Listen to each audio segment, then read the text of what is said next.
Nikki, may nanakit ka bang gustong ilabas ngayong nalalapit na ang Valentine's Day? Mga tanungan mo talaga, partner. Actually, wala masyado. Very slight Masyado. lang. Balik sa'yo, partner. Wala rin. Wala rin. Walang ilalabas na galit. Pero sa mga sawi at wasak dyan, may cafe sa Quezon City na pwedeng paglabasan daw ng sama ng loob. Panoorin natin ang report ni Laila Pangilinan. Bitter ka ba sa ex mo? O may tampo sa iyong jowa? Gigil, nagigil yarn!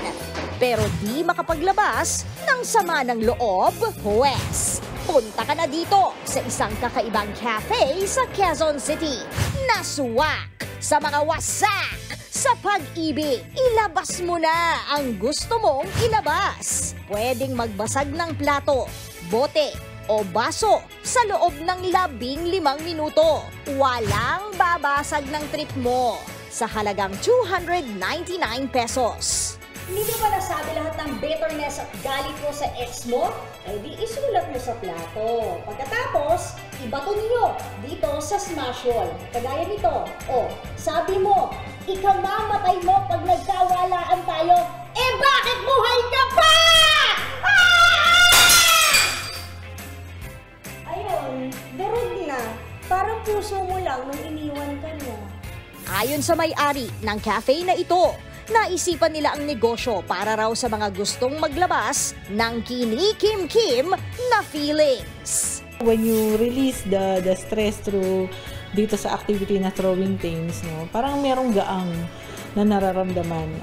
So this provides a venue for people to do something out of the ordinary, just to release yung hindi nila ma-release with normal activities. Pagtitiyak naman nila, safe na safe ang mga bibisita rito, lalo't required magsuot ng jumpsuit, hard hat with face shield at gloves. Mas iingatan ka pa rito kesa ng ex mo. Ang mga sinisirang bote at plato naman, hindi nasasayang, gaya ng chance na ibinigay mo sa kanya. Hugot yarn! Dinadala ito sa mga recycling centers para magamit ulit. Pagkatapos namang mag-release ng stress, pwede nang mag-relax, mag-chill at mag-move on sa masarap nilang food selection at masarap na kape. O, alam nyo na ha kung saan kayo pwedeng magpunta this Valentine's Day. Nagbabalita mula sa Frontline, Laila Pangilinan, News 5. Mga kapatid, Nikki de Guzman po. Iba na ang may alam at may pakialam sa panahon ngayon.